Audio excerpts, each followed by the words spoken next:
Hello, good morning all my dear students and friends. आप सभी का कैरियर गुरु LC channel में स्वागत है।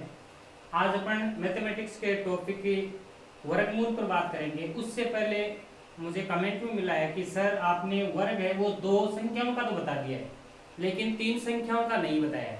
तो अपन पहले वर्गमूल शुरू करने से पहले तीन संख्याओं का वर्ग कैसे निकालते हैं उस पर चर्चा कर लेते हैं। जैसे आपको मान लो 101 का वर्ग निकालना है। कितने का स्क्वायर करना है? 101 जिसमें तीन संख्याएं हैं। तो 101 का वर्ग कैसे निकालेंगे? सबसे पहले मैंने आपको दो संख्याओं में बताया था कि इसका अपन क्या करेंगे वर्ग। तो 1 का स्क्वायर क्या होता है 1 और 10 का स्क्वायर कितना होता है 100। दो अंकों में भी अपन यही कर रहे थे काम कि पहले इकाई अंक का और फिर जितने धाई में बच गए उनका क्या कर रहे थे वर्ग कर रहे थे। अब जो बीच में रिक्त स्थान है इसमें लिखना क्या है? तो इनको गुणा करके आपको क्या करना है लिखना है। तो 10 को पहले किससे गुणा करेंगे 1 से। तो 10 को आपको ध्यान 1 से गुणा करने पर कितना होगा 10 और फिर 10 को 2 से गुणा करने पर कितना होगा 20। अब क्या लिखेंगे एक एक अंक उतारेंगे 1 ये 0 ये 2 किस में जुड़ेगा यहाँ और ये 10। तो 101 का वर्ग या स्क्वायर क्या हो जाएगा 10,201। इस प्रकार से आप किसी भी संख्या का आसानी से क्या निकाल सकते हो वर्ग निकाल सकते हो। जैसे एक एग्जांपल के रूप में अपन और देख लें।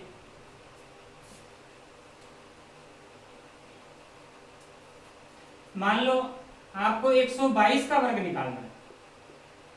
क्या करेंगे सबसे पहले अपन 2 का वर्ग निकालेंगे कितना हो गया 4। फिर 12 का स्क्वायर कितना होता है 144। अब रिक्त स्थान या बीच में लिखेंगे क्या?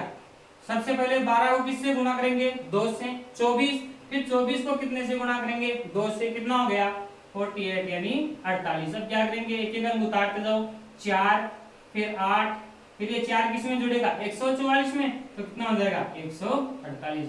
तो 122 का वर्ग क्या आ जाएगा 14,884। तो मैं समझता हूं कि आप तीन संख्याओं का वर्ग भी आसानी से निकाल लोगे। अब अपन अगली हेडिंग या जो टॉपिक शुरू करने जा रहे हैं वो है वर्गमूल।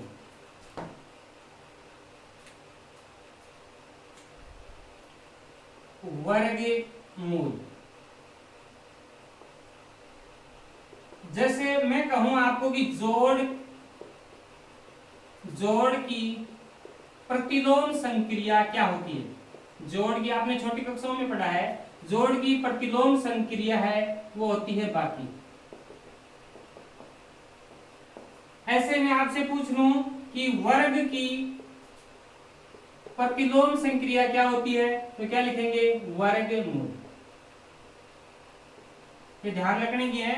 आपको पूछ दे गुणा की प्रतिलोम संक्रिया क्या होती है भागफल या भाग। अब मैं आपको सीधा ट्रिक के माध्यम से बताऊंगा कि किसी भी संख्या का आप सेकंडों में वर्गमूल कैसे निकाल सकते हो। जैसे सबसे पहले अपन एग्जांपल ले लेते हैं 729 का वर्ग निकालते हैं। एग्जांपल के तौर पर अपन किसको लेते हैं 729। अब इसमें 729 में इकाई का अंक क्या है 9। तो आपको वो संख्याएं देखनी है 1 से लेकर के 9 के बीच में जिसके वर्ग में 9 इकाई अंक आता हो। तो आपको ध्यान है कि 9 इकाई अंक एक तो 3 के वर्ग में आता है क्योंकि 3 का वर्ग कितना होता है 9 होता है। और एक 7 के वर्ग में इकाई अंक कितना आता है 9 आता है। क्यों? क्योंकि 7 का वर्ग कितना होता है 49 49 होता है। तो इसमें इकाई अंक कितना आ रहा है 9 आ रहा है। सबसे पहला काम आपको ये करना है। दूसरा काम आपको क्या करना है कि इधर से अपन दो के जोड़े बना लेंगे। 7 बच गया। अब 7 से या तो बराबर या ठीक छोटी पूर्ण वर्ग संख्या बतानी है। तो देखो 7 से ठीक पहले की पूर्ण वर्ग छोटी संख्या क्या है 4 है। क्योंकि 3 का स्क्वायर 9 तो 7 से क्या हो जाता है बड़ा हो जाता है। इसलिए 2 का स्क्वायर देखना पड़ेगा। 2 का स्क्वायर कितना होता है 4। तो ये 2 आप इस 3 के पहले भी लिख दो और 7 के पहले भी लिख दो।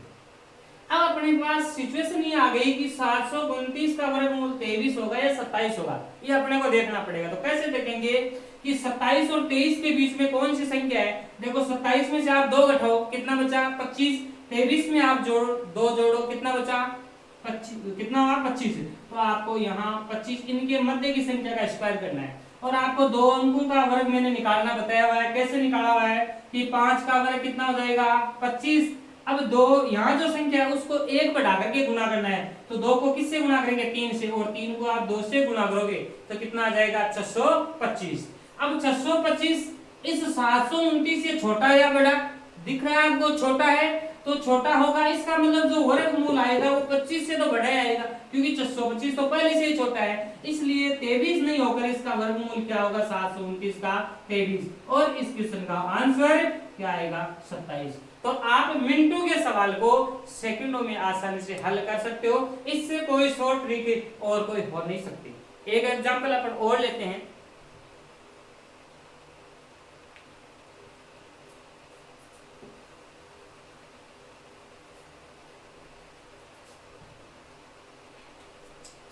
सात 744 का आपको वर्गमूल निकालना है।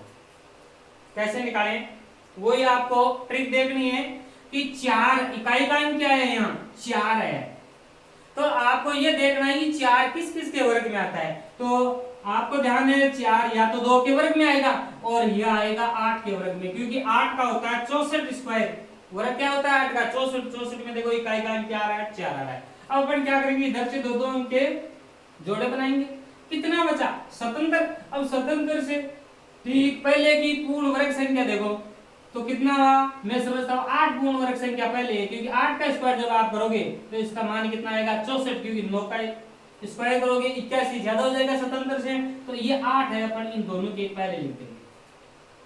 अब क्या करेंगे वही रूल कि 88 और 82 के बीच में ऐसी बीच की संख्या देखनी है जो दोनों से समान दूरी पर हो। तो 88 में से आप 3 घटाओ और 82 में आप 3 जोड़ोगे तो निश्चित रूप से कितना बचेगा 85, और 85 का अपन क्या करेंगे स्क्वायर करेंगे। कैसे करोगे वही रूल है, 5 का स्क्वायर कितना हो गया 25। अब इसमें 1 बढ़ा करके गुणा करना है, तो 8 को किससे गुणा करेंगे 9 से, और 9 पे कितना हो गया 72। ये 7225 7744 से छोटा है या बड़ा, छोटा है, इसलिए आपका वर्गमूल 82 न होकर कितना होगा 88। तो आपका आंसर 7744 का वर्गमूल क्या आ जाएगा 88। मैं समझता हूं आपको ट्रिक अच्छे से समझ में आई होगी। अब अपन कुछ टिपिकल सवाल इससे हल करते हैं। ये तो आपको वर्गमूल निकालने का मैंने शॉर्ट तरीका बता दिया है। जिस प्रकार से वर्ग में मुझे कमेंट बॉक्स में कुछ समस्याएं मिली है, उसी प्रकार से मैं उम्मीद करता हूं कि आगे आने वाले वीडियो में भी जो भी आपके समस्याएं होगी आप मुझे निश्चित रूप से कमेंट बॉक्स में लिखकर जरूर पूछोगे, और जितने आप ज्यादा सवाल मेरे से पूछोगे मैं ये समझूंगा कि मेरे वीडियो को उतनी गंभीरता से लेकर के अपने फ्यूचर को बनाने में वे लगे हुए हैं और तैयारी में संलग्न हैं। जैसे क्वेश्चन मान लो आपके एग्जाम में आ जाता है 56 फिर अंडरूट प्लस 56 फिर अंडरूट प्लस 56, ये क्रम मान लो चलता रहता है और कहां तक जाता है इनफिनिटी यानी अनंत तक चलता रहता है।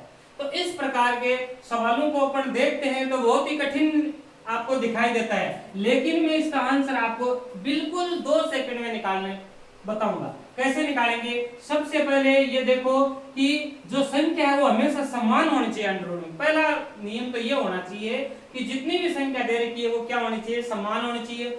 अब जो समान संख्या है उसके 2 गुणनखंड होने चाहिए, और वो 2 गुणनखंड कैसे होने चाहिए कि उनके बीच में एक का अंतर हो। तो आपको ध्यान है 56 का जो वर्ग गुणनखंड है वो कितना होगा 7 और 8 होगा। कितना होगा 7 और 8, क्योंकि 7 को 8 से गुना करोगे कितना आएगा 56 आएगा, और इन दोनों के बीच में देखो अंतर भी कितने का है 1 का। तो या तो इसका आंसर 7 होगा या इसका आंसर 8 होगा। अभी अपने को देखना है। तो यदि इनके बीच में चिन्ह प्लस का है, किसका है चिन्ह प्लस का है, तो बड़ा गुणनखंड इसका आंसर हो जाएगा, और यदि माइनस का चिन्ह है तो छोटा गुणनखंड इसका क्या हो जाएगा आंसर हो जाएगा। मैं समझता हूं इस सरल इस वर्गमूल को हल करने की कोई ट्रिक शायद नहीं होगी। तो इसका आंसर क्या हो जाएगा, बीच में प्लस का चिन्ह है इसलिए 8 है, इस वर्गमूल या इस क्वेश्चन का क्या हो जाएगा आंसर हो जाएगा। मान लो यहां मैं आपके क्वेश्चन में माइनस कर देता हूं, क्या कर देता हूं माइनस या ऋणात्मक चिन्ह कर देता हूं तो काम वही करना है, दो गुणनखंड करने हैं, लेकिन अब आंसर कौन सा होगा, जो छोटे वाला गुणनखंड है, क्योंकि माइनस चिन्ह आने पर कौन सा गुणनखंड होगा, छोटा गुणनखंड होगा, इसलिए 7 इसका क्या हो जाएगा, आंसर हो जाएगा। तो आप बहुत बड़े सवालों को या टिपिकल दिखने वाले सवालों को बिल्कुल सेकंडों में आसानी से हल कर सकते हैं। एक एग्जांपल और मैं आपको नया तरीके से बताता हूं।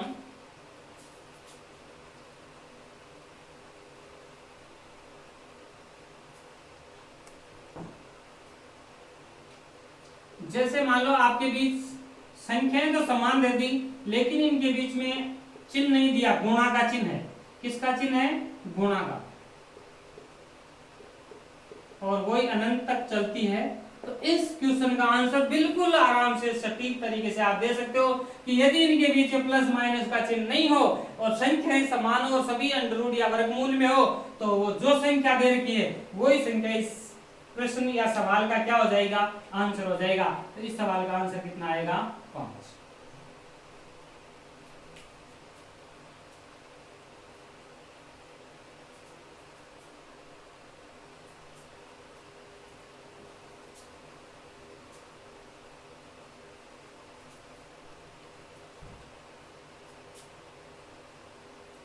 फिर एक आप नोट लगा करके लिखो, यदि किसी संख्या के वर्ग में अंकों की संख्या n हो तो उस संख्या के वर्गमूल में अंकों की संख्या कितनी होगी, अंकों की संख्या कितनी होगी। इसके लिए मैं आपको छोटा सा ट्रिक बता देता हूं। दो आंसर होंगे, यदि n का मान समसंख्या में हो, m का मान क्या हो, समसंख्या में, या n का मान हो विषम संख्या में।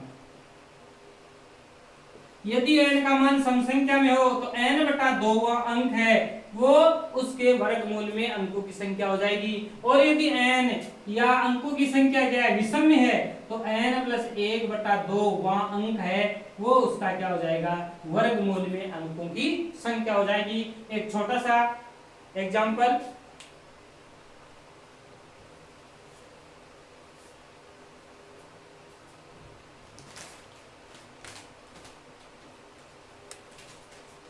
देखने में काफी बड़ा सवाल, लेकिन मिनटों का सवाल है, वो आप आसानी से सेकंडों में हल कर सकते हो। क्वेश्चन है 625, 686, 734, 489 के वर्गमूल